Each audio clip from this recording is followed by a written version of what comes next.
start recording now, so if you want to tie away some outtakes, let's do it. Okay. The first thing you need to do is actually take the hats off. So that's the one thing we've not done.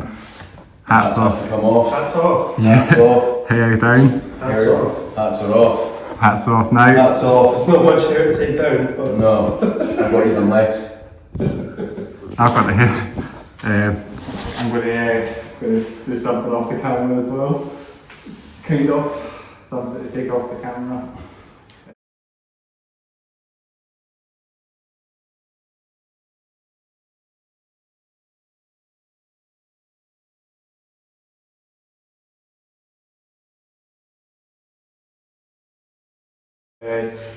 Outtakes, we'll just go with the flow, I guess. I'll just do my quick outtakes as well, make sure everything's set, cameras on, hats are off, Hats are off. hair's down, Hair is down. lights are on,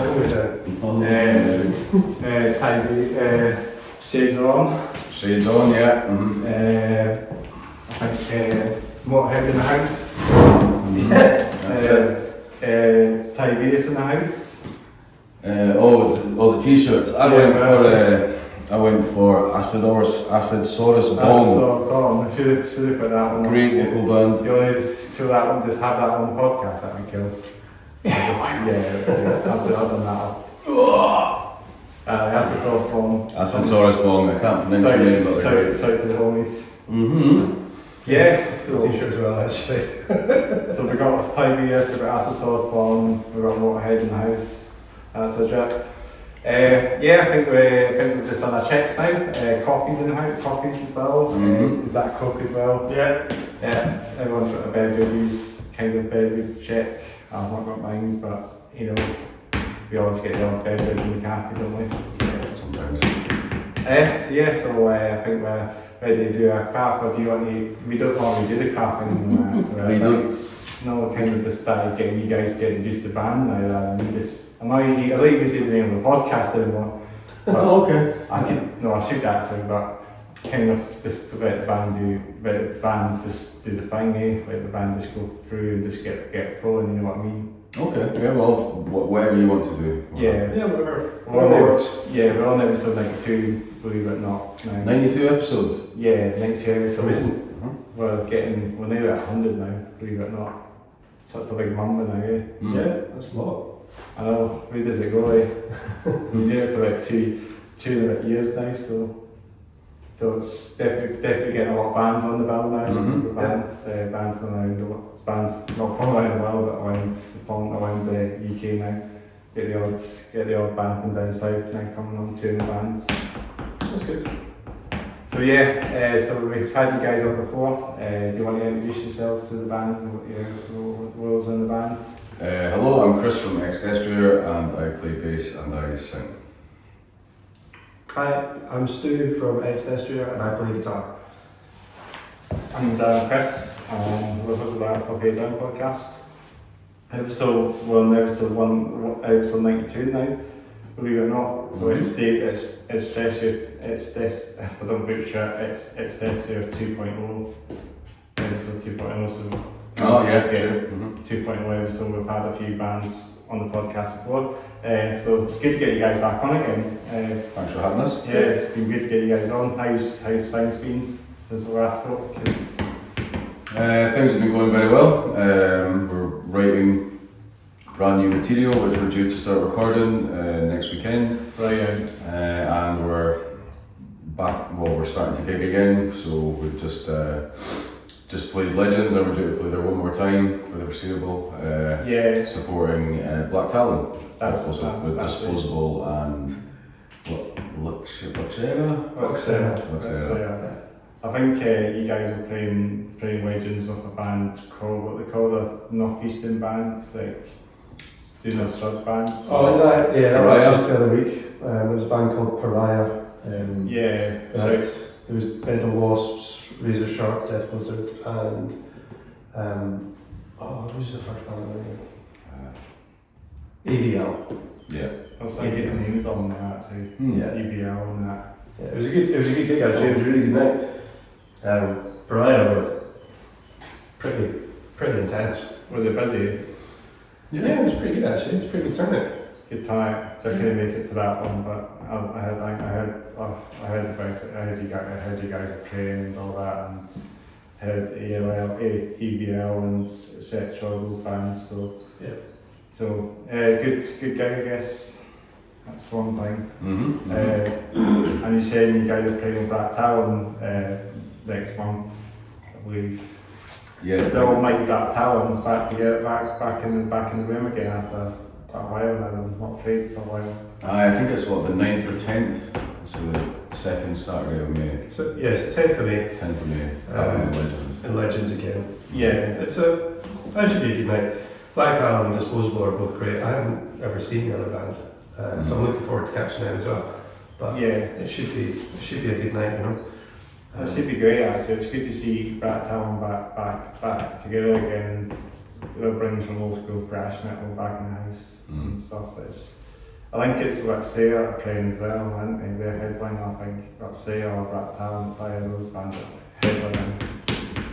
So it should be a sick night for sure. I'd imagine so. I don't think Black Talon have played for a while.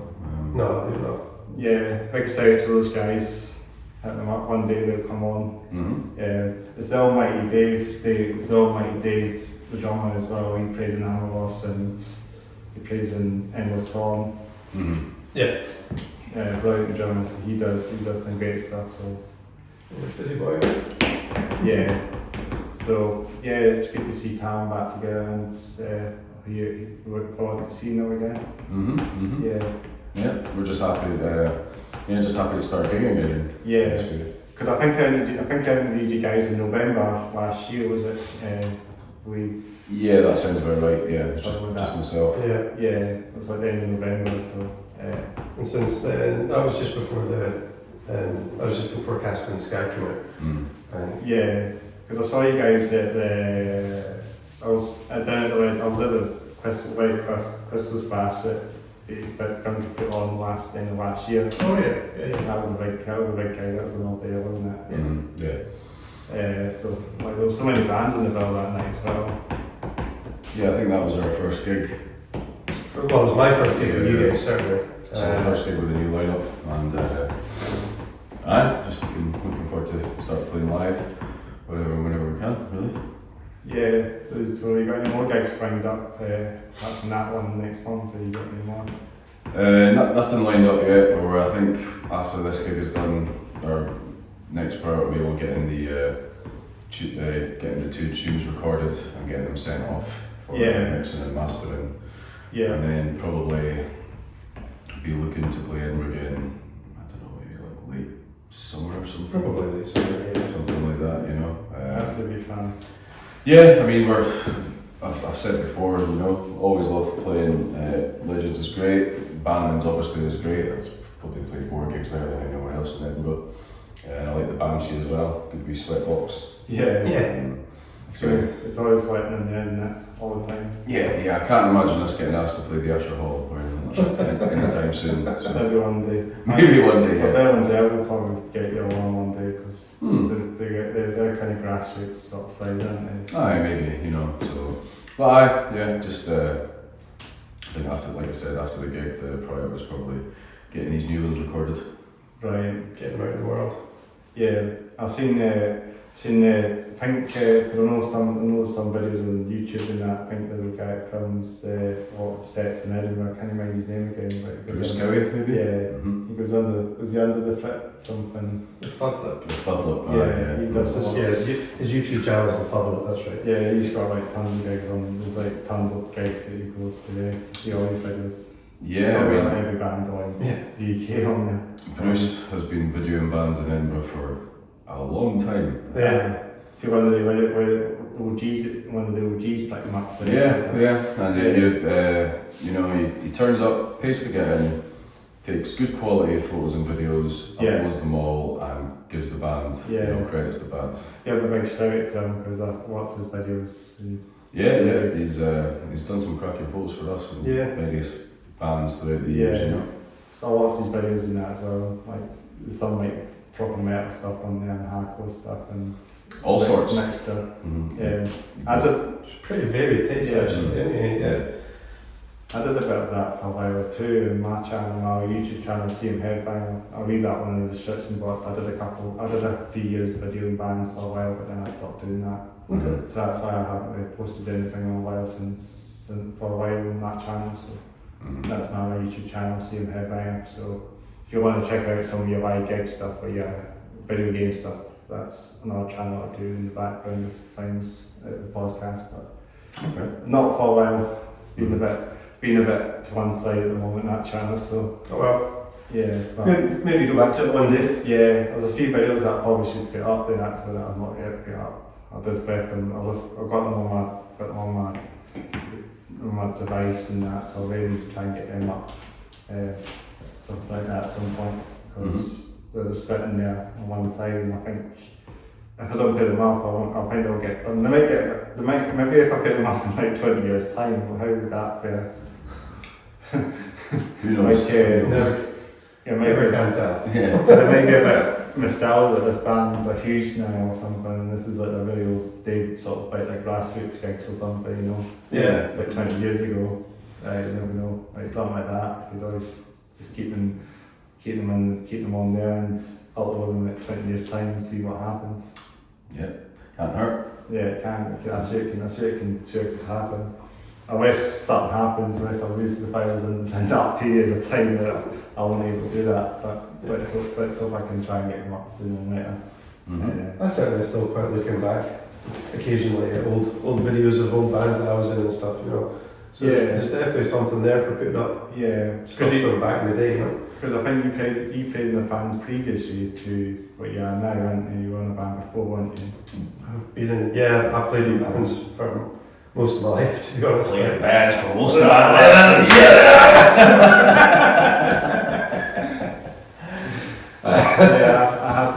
I played in a covers band for a bit, and that was just a one-off gig at Rydrans. So right. I did have a gig.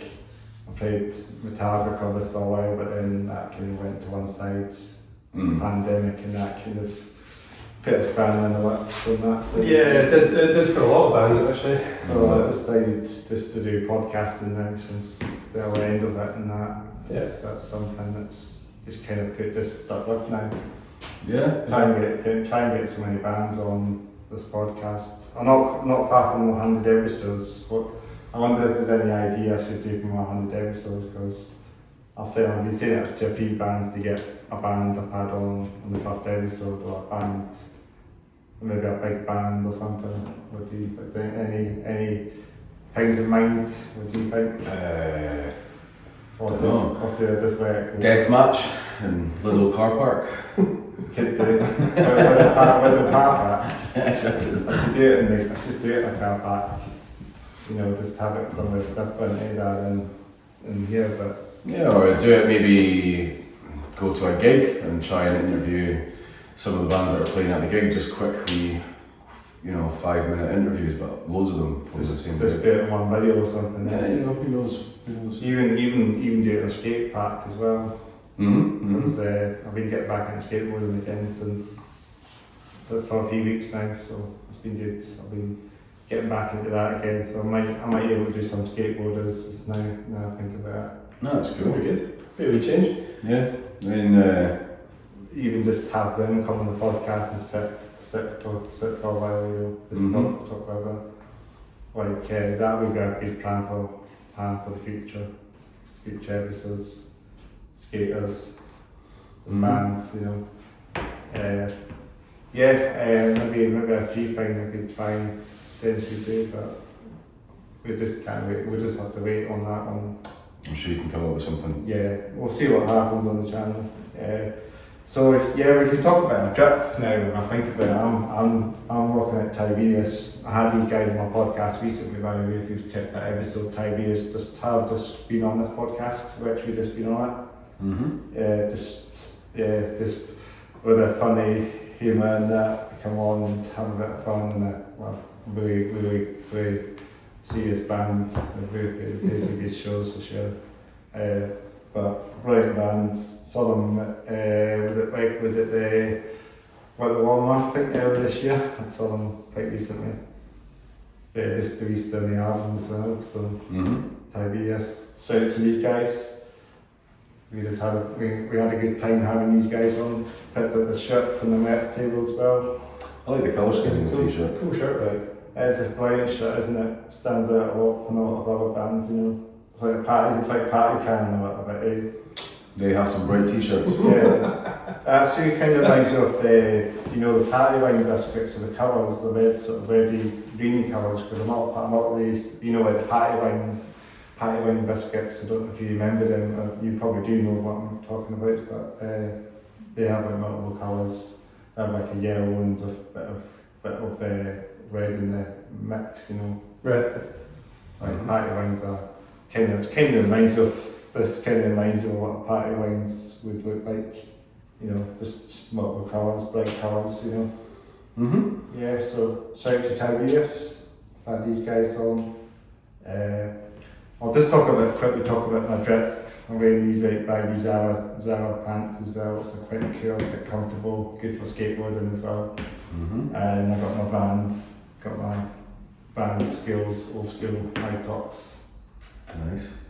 What did it say? We'll just move on to each other's strip and that again. Alright, well, I don't know if I've got much drip. I've got anti-drip. I've got middle-aged man on his day off. And fucking band t-shirt, £15 trackies, and some basic bitch Adidas trainers.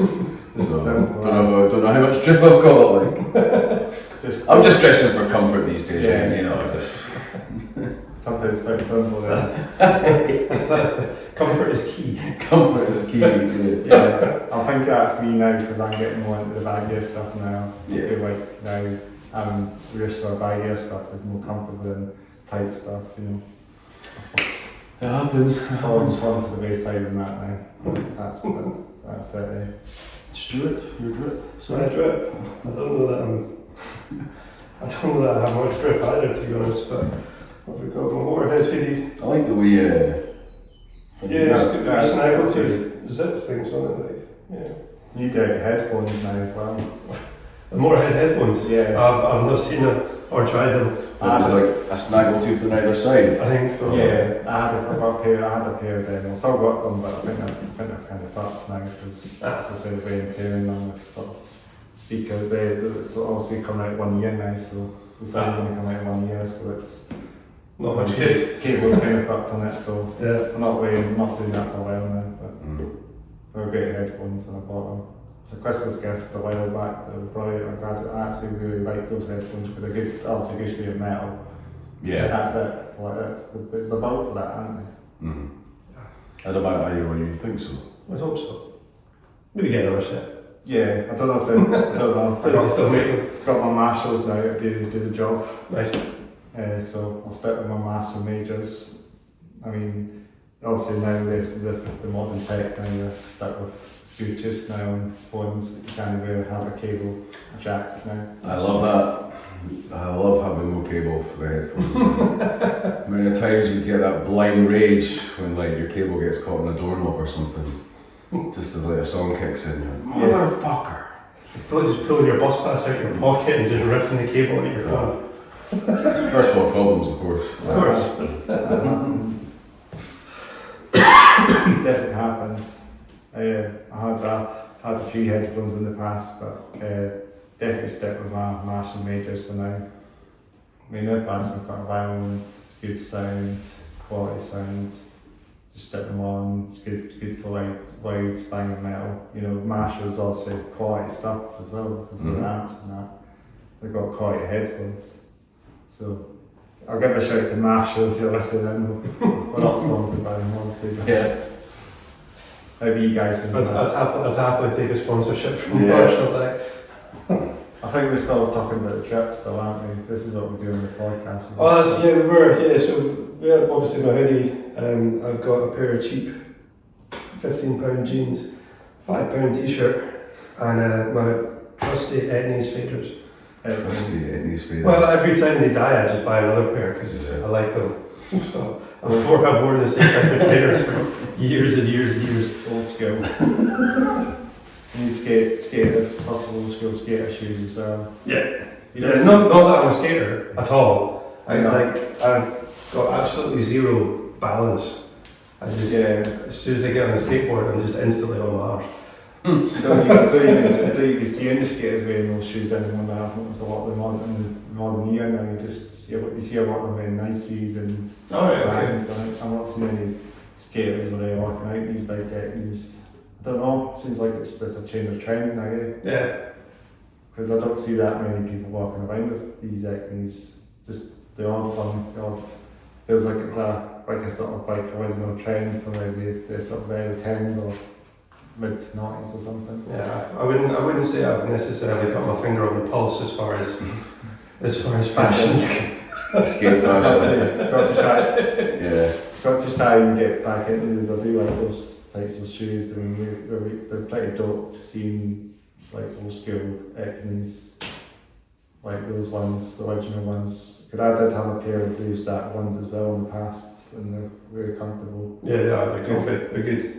Good walk-in shoes as well if you're not skating, because they've got a lot of padding inside them, I believe. So yeah, they really do the job indeed. To do a brilliant job to keep you comfortable, and comfort is key, I guess. Comfort is key, man. Yeah, and I think with these bands, I mean, these bands are light, but they're very thin in the bottom, so you can kind of feel the ground a bit more. I noticed that before. Vans, I guess. They feel quite thin. Loads of people wear Vans these days. I know. Back in the day, it just used to be folk that skated that wore them, and now they're everywhere. I mean, I can't skate, never skated, but still would feel a bit odd wearing a pair of Vans. But they're like skateboarding shoes anyway now, so. But then there's the Nike SDs, I think, are quite common now with skaters. But generally, it's just I guess until it turns up, just whatever the way, it's not really skateboarding is quite casual, it's just it's comfortable, I guess, you know. Yeah, man. Yeah, I've been enjoying getting back into skateboarding. I've said this in the last few episodes that I got back into skating, and I'm really liking it actually. I'm not like pushing myself, you know, just building up, because I did skateboarding during like the lockdown, you know, for a bit, and then stopped that, and then this is me back in yet. First time in about 5 years, so get my confidence back up again. Yeah. So takes a bit of practice, doesn't it? I feel quite comfortable on skateboard now, you know. Trying to get myself, pushing myself, you know, properly as well, and make sure at least I can go on the lamps now and make turns on the lamps, halfway on the lamps, I can just do a wee turn, you know. This is not bad. But I'm not really wanting to push myself and directly go right to the top of the lamp and, you know, tail the lamp, you know what I mean? But well, I don't know, man. I've only been on a skateboard once when I was drunk in a car park at like 2 in the morning. I lasted about five seconds before, as my mate put it, who is a very good skater, I ate shit. Came off the back of it heavily, so. Yeah. That was just one of those stupid decisions. How hard can it be? Yeah. 5 minutes later, you got a concussion. Help! I'm falling and I can't get up! It does happen. You just have to be really, really careful with skateboarding, I guess, with these things. Yeah. Life's full of danger, man. You know, you just have to. It does. Well, I'm trying to just be comfortable on it and not push myself. That's the main thing. One day at a time. One step at a time is the same. Exactly. Yeah, so that's quite good skateboarding. I don't know, last time we were on the podcast, guys, did we talk about amplifiers and guitars the last time? We did a little bit. I'd be happy to do that. There's a bit of extra man in the house today since the last time. Stu? Yeah. Amp-wise, I still just play an old Marshall GCM 900. Oh yeah. Just a 50 watt version. So was that combo, isn't it? No, it's a head. I just play it through a 2x12 cab. I've got a TC Electronic Honey Pot Fuzz that I use. A tuner, and my guitar, which was custom made about. Jesus, it must be nearly 20 years old actually. I didn't realise it was as long ago as that. It's Les Paul shape. It's mahogany, and it's got a bare knuckle war pig in the bridge and a Seymour Duncan P90 at the neck, and it is lovely. Right. It really is. Les Pauls, you can't beat Les Pauls. No, it's I can't play them. Is it Gibson or Epiphone?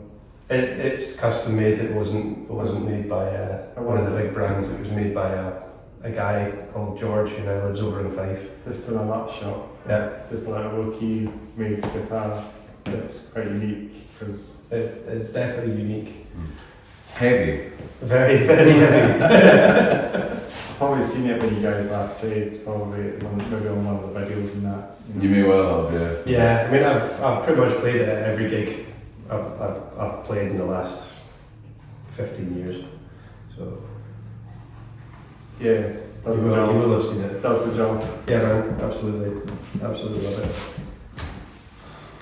it. My gear is pretty straightforward.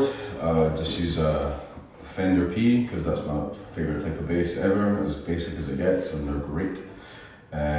Just going into Tech 1 like Sans amp deal, and I just use the distortion or overdrive or whatever you want to call it on that, and the tuner. And my amp is an ancient Trace Elliott 250 watt from like 83, 84 or something, solid state. And I have this absolute beast of a cab, which is a 118 and a 115. I have no idea speaker types or anything like that, but it's a brute. It's a monster. And, I feel it is. I've been using that for a good few years, and every time I think about, I could really do with getting something a bit more portable. Yeah. You know, you stand in front of it and play, and it's like, it's pretty good. It's probably going to be like a Kempro or something a bit less bulky now, eh? I mean, yeah, there's loads of options. I mean, when we play live, most venues these days seem to have cabs, you know, which wasn't always the case. So we generally just, apart from the drum gear, we just take our heads, you know. So it's not too bad, but I've got not so fond memories of trying to get cabs into taxis and all this nonsense, and it was no fun at all. Yeah, quite bulky things. Yeah. But now you've got lots of bands now that are using using that, and they've got any amps, you know, like modern bands now. Yeah, a lot of bands are using those modelers and stuff, and I have to admit the technology is amazing. It really is. And some of the sounds you can get out of them are incredible. Yeah. For me, it doesn't just sit right. I don't know, it doesn't feel right, it doesn't play right. I can't. I haven't managed to get along with it playing wise yet. I like listening to it if other people are using it, but I haven't kind of settled into using it myself. So that's when you're just getting sound from the monitors, you're not having. I've said this in the past. It would just feel weird not having that like sound and like presence coming from behind you. You know? I mean, and a lot of people still do use they'll use a Kemper through a cab, so you're still got a cab behind you. Oh right, okay. But I don't know. It's just something about using a valve amp for guitar that it just sounds different. It feels different. I don't know. I can't explain it. I just like it. It's more traditional, isn't it? Having the old school stuff. Yeah, I think there's more, you know, when you start cranking them, and I'm by no means a sound engineer or audio expert, but I think just due to the human factor, there'll be like tiny little fluctuations in volume or tone or like sort of timbre, if you want to call it, I don't know how you say it, that you might not get playing something digitally, you know? Yeah. That's the best way I can kind of describe it. Is that how you say it? Timbre? I think. Who knows? Every day's a school day. Yeah. I picture lots of things all the time, so you know what I mean? Always like that. But you can't beat the traditional stuff. But I think the times are moving on. I think we're just getting to a point now things are getting more portable, and probably, as you say, it might be the case that we have ampless gigs or something. But yeah, I mean, my Trace Elliott head is solid state, so it's like and it's, you know, extremely heavy. It probably weighs about 25 kilos, a rough guess. And I remember looking at an advert for a Trace Elliott head, which was a 200 watt head, which could fit in like somebody's back pocket of like a decent sized pair of jeans. And you know, it sounds alright, you know? And yeah, it just makes me laugh. I should probably get something more portable, but I probably won't. You get like these wee miniature amps as well, these wee mini amps. I think you can get batteries on them as well. Yeah, I mean, you can do, but I mean, if I'm playing at home, I'll generally just plug into a GarageBand. Yeah. And just use it's just coming through my speakers, you know. So it's nothing, my MacBook speakers, so it's nothing fancy. But just if we're like, you know, if I'm trying to record a riff to send to him in video or mess about with stuff, it's really easy, you know. Yeah. Just get one of those audio interface solo thing. It's like plug and play kind of thing, GarageBand, isn't it? Yeah. I mean, it comes preloaded onto Macs. Like all Apple stuff, and this isn't an advert for Apple, but it's just for getting really rough ideas down. It's great, you know. Yeah, it's good. Yeah, it's so much easier. Like, remember what it was like when we were teenagers or probably early 20s or whatever. You got your little 4-track recorder, or even just like one of those like really old school recorders, and you had to sit it on its side in front of your amp, press record and play at the same time, and then play your riff, you know.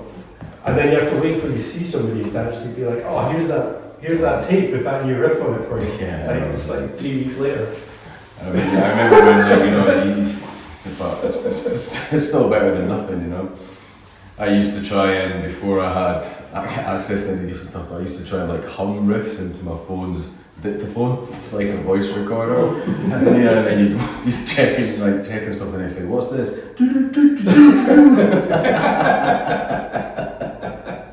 That's what you probably do. A few drinks might have been had. Memorise that a little bit. Sure. Yeah, but to answer your point, it's a hell of a lot easier to get ideas down and distributed.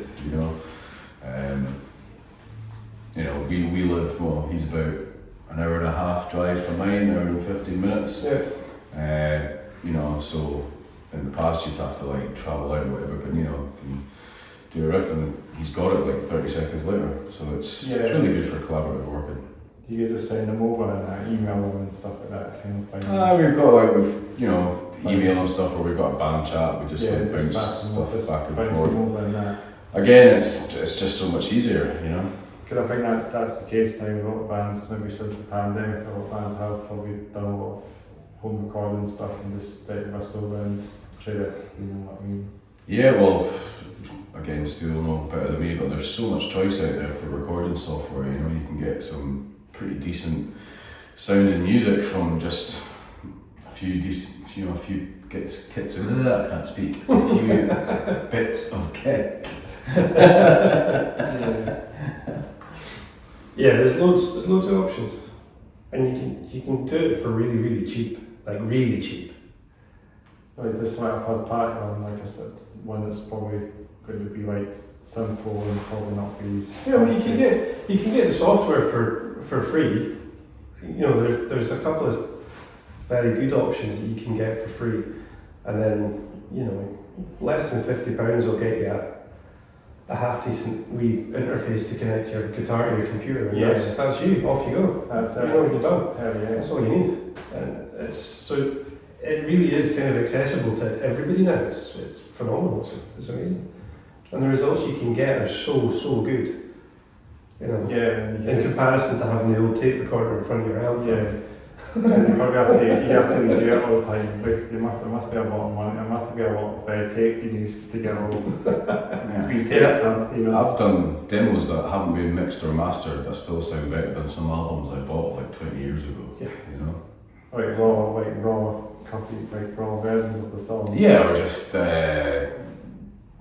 like raw versions, which just sound a lot more polished, you know, than some albums that I would go to the shop for and buy. Kind of like lo-fi stuff as well, because I mean, rock metal bands bands maybe do a lot of that, don't they? Yeah, I mean, there's a lot of that, and like, you know, one of my favourite bands, Grandaddy from back in the day, so their early recordings were pretty lo-fi, but that adds to the charm, you know. Could it sound like that live as well, I guess? Yeah, kind of, you know, a bit shambolic, but again, to me that's part of the charm. So yeah, it's quite cool to see bands improvise, just keep things low key, and then bands that just get everything mastered, and then you know, probably I'm guessing it's a bit of cost as well, the mastering of stuff as well at the end of the day. yeah, everything, you know. But again, there are still some cheap options out for mixing and mastering, you know. Yeah, exactly. It's good to mix things up at the end of the day, isn't it? As I say, you know. Back in the room. Yeah. Back to it. If it cuts like that, that's how I do it. So we talk about like origins of the band last time as well? That's something that we yeah, well, I think we went over it. Basically, Didier had been living in Seattle, and he moved over to Edinburgh with his family and wanted to start jamming. Because the last time we mentioned, he was like the original Dragon Force drummer, wasn't he? I think he was on the first 2 albums. Something like that. I'm not very sure. I don't really listen to Dragon Force. But yeah, he'd moved over and was looking to jam again, and a friend of a friend in Seattle put him in touch with me. I was initially a bit kind of because I thought I wasn't really going to be playing music again, but Didier was quite insistent, which is very rare because, you know, good drummers that aren't already in a million other bands and are keen to jam are like hen's teeth. So we started jamming. Tommy came along for a bit, played a few gigs, did the first album. Yeah. Then Tommy left. I think it's coming up for maybe 2 years now. Was that long ago he left? No, 1 year. I can't remember. 1 year. It was not late 2023. Yeah. Maybe early 24. Yeah. And then Stu jumped in, and that's where we are just now. So the sound is obviously evolving because Stu and Tommy are very different guitarists.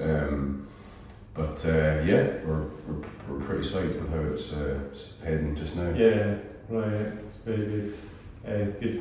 Good plans ahead. Maybe tour video. Have you got any tours you think you might do further afield as well, apart from Edinburgh?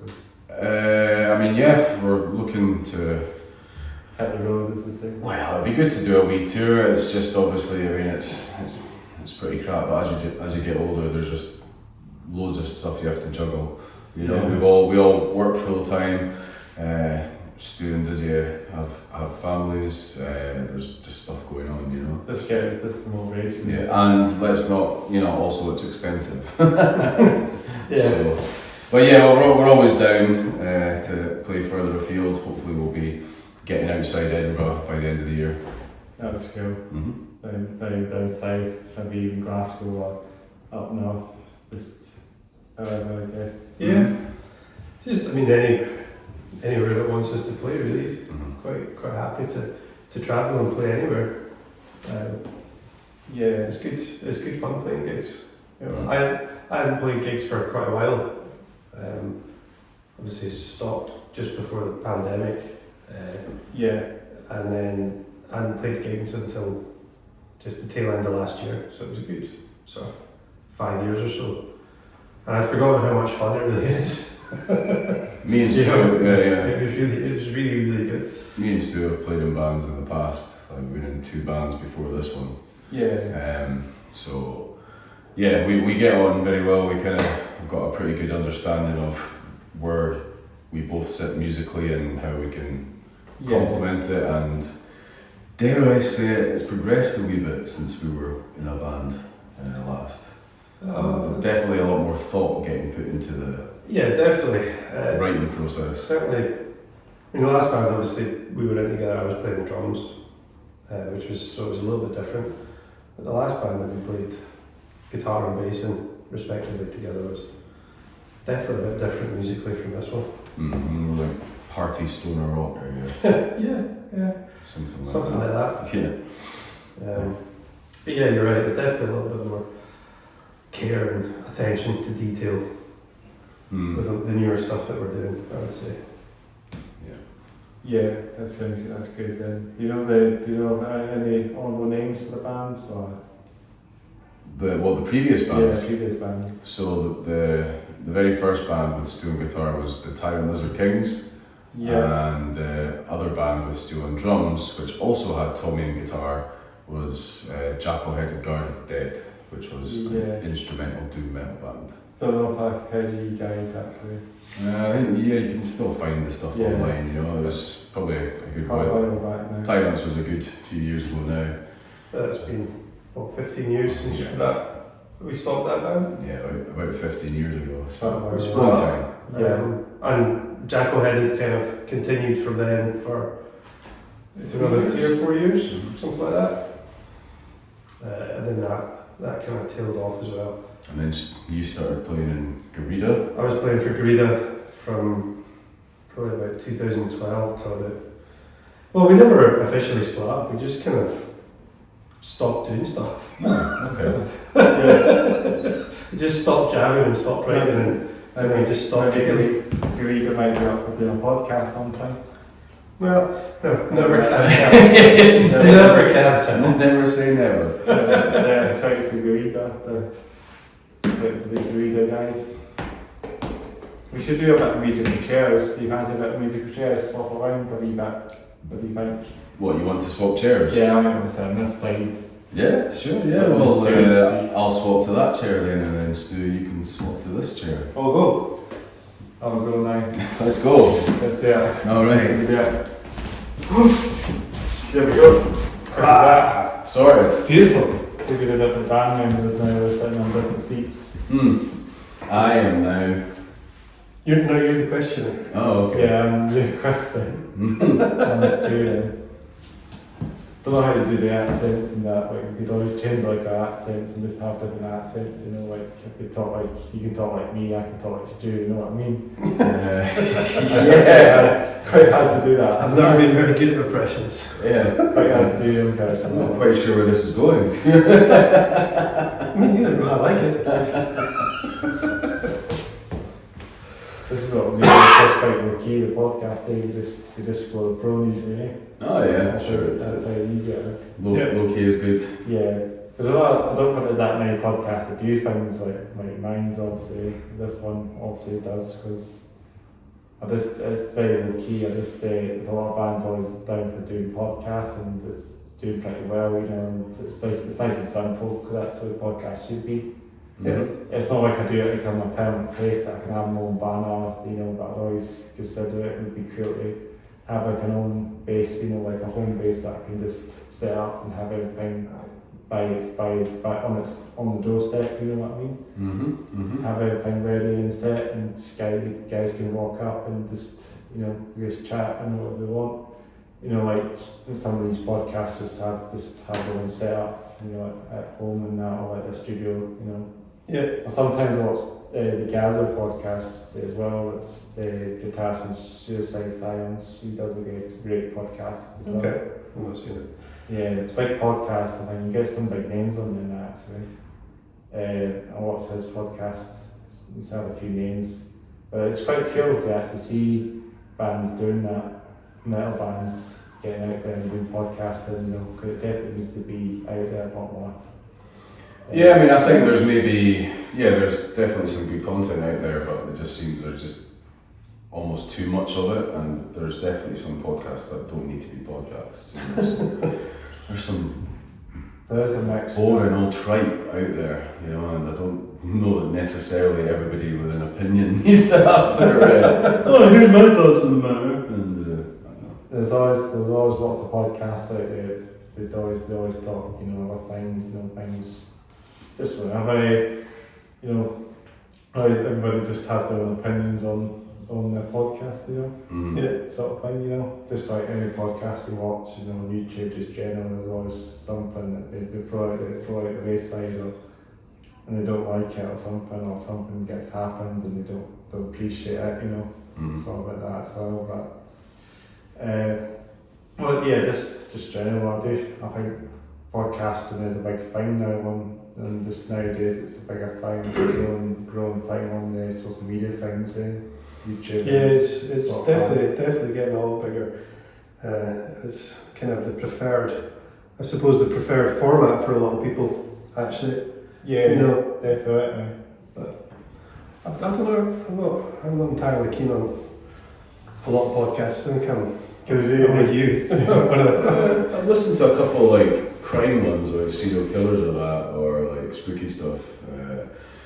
But most of them, there's a horror podcast that I won't name because they're quite a famous one, and like one of the hosts is just like constantly cracking jokes or trying to be the wacky guy, and it just gets really irritating after like 5 minutes, and I think too many people starting podcasts are doing it to try and be a personality who does a podcast, as opposed to getting, putting forward like entertaining or informative content. I don't know. Yeah. Informational or educational. Edutainment. Edutainment. You're learning, but you're having fun. It's always going to be about entertainment and podcasts. There's always something that will happen on a podcast, But this podcast is just quite simple, pretty much. I don't have any plans to be change the location or that, really. This is a good place to do it. Always done my podcast since day one here, so it's always a good place. Bridge End Farmhouse do a great place. I do lots of things for them as well, and it's always good to just support an independent place. Definitely. Yeah, it's a nice place, this thing. Yeah, as they do bike shops and they do community stuff, meals and cafe and wood workshop, like meetups and that, like mental health meetups and that as well. We went to some of them as well, walking groups. I think the occasion we have the odd band in the marquee occasionally as well, which is quite cool, because there's a marquee as you come under the marquee. This is quite cool. You got to be buff area as well, we play area as well. It's thriving, isn't it? It's quite a thriving place, such as, I guess, and it's quite a wee sort of community hub, isn't it? Yeah, it's good for podcasting as well. It's always good for a lot of things. So that's a wee bit about podcasting, I guess. So I'll just keep this going as much as I can. Really. That's the main thing. Keep it going, man. Yeah. I'm going to go back and talking about some stuff about the band again. Did we talk about on the last time we had? Did we have a bit of train stories to talk about? Because when I'm going on the Wales in this, we do talk about trains. Yeah, unfortunately I still don't have any more train stories. Yeah, do you have any train stories you can briefly chat about? I don't really use the train. You don't use the trains? No, I drive everywhere. Yeah, well I've got a train story to talk about recently, because I went to the other week. I was in Arbroath, just past Dundee. Seaside town is beautiful. It's nice, yeah. Me and my friend went along for a wee day trip, but we got the bus up, and then we decided on the way back we just get the train back because they had to go. They had to get back home at a certain time for the buses and that. So we decided to get the train back, but the train prices are extortionate. It was £30 for the train back to Edinburgh from Arbroath. I feel like it's a bit of money for that. It's pretty expensive. Yeah, but hey, we had to just go because you had to get back.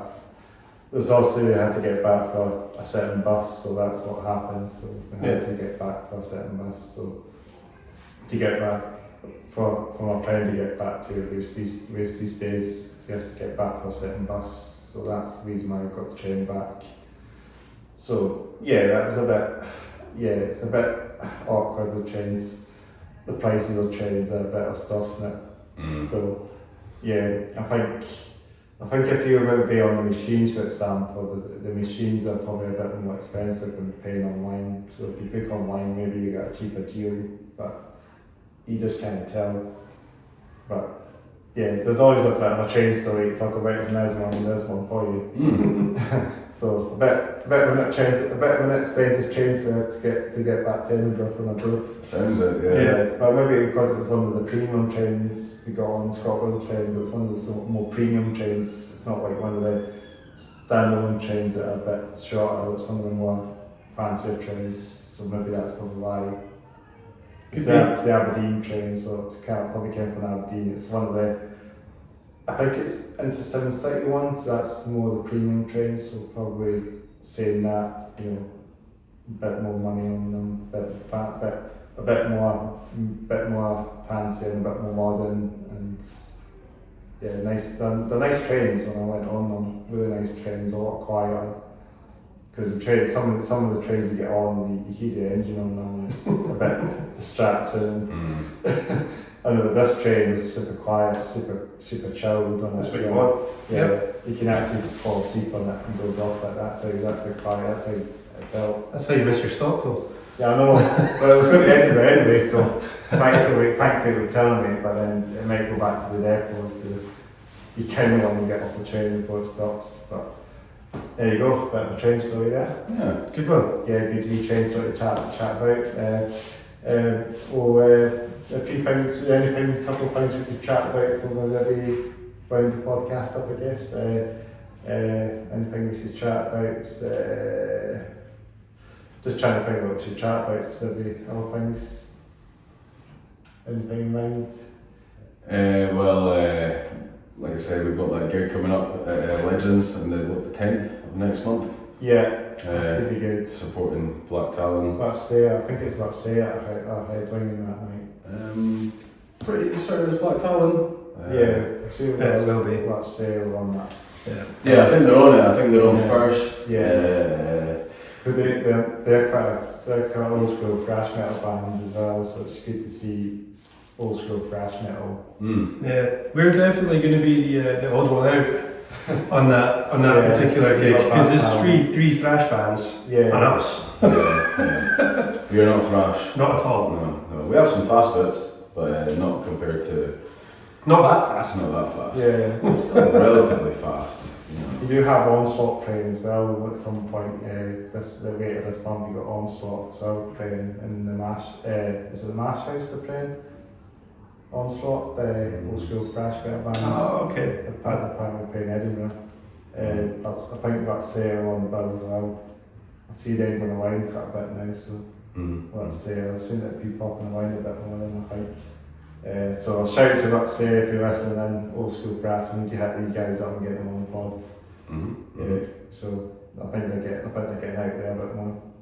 I need to see them again because I've not seen them for quite a while actually. Let's say I saw them once a while back, maybe when they first started, so definitely want to see them again. Probably maybe if we've got Black Talon, potentially see them then, but maybe catch you guys at that gig as well for a bit of one that one. Should be a good night, I think. Yeah, is it Duncan that's putting that one on as well? No, I think it's the Black Talon guys themselves. Is it? Yeah. I know Duncan's got a lot of gigs on. He's a busy man. He's a busy boy.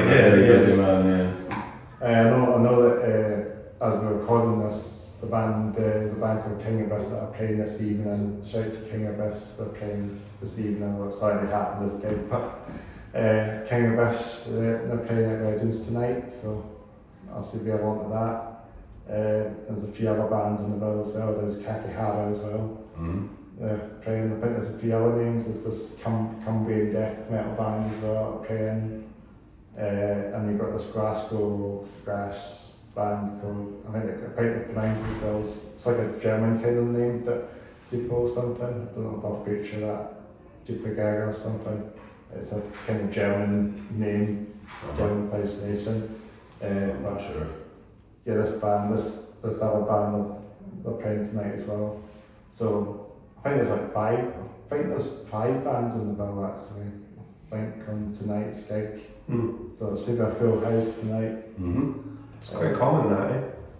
like having five bands on a bill these days. Because it's happens a lot more. It's usually 4 bands, usually 3 or 4 bands normally at gigs, but 5 bands is better than 3, I guess.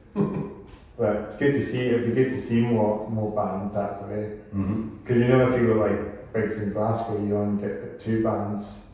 When I went to see Opeth recently, they made a bit of a mess of the door times because Grand Megas were opening up. But the time we got into the venue, Grand Megas have finished up. So Opeth will just decide to start playing. So you got all this now venues that are crowd control a bit, you know, hit and miss. Yeah, it's a shame you missed Grand Megas. Yeah, I was a bit disappointed on that. Yeah. It was, I really want to see Grand Megas, but it's one of those things, I guess, that they don't have the doors timed. So that's one thing, you know.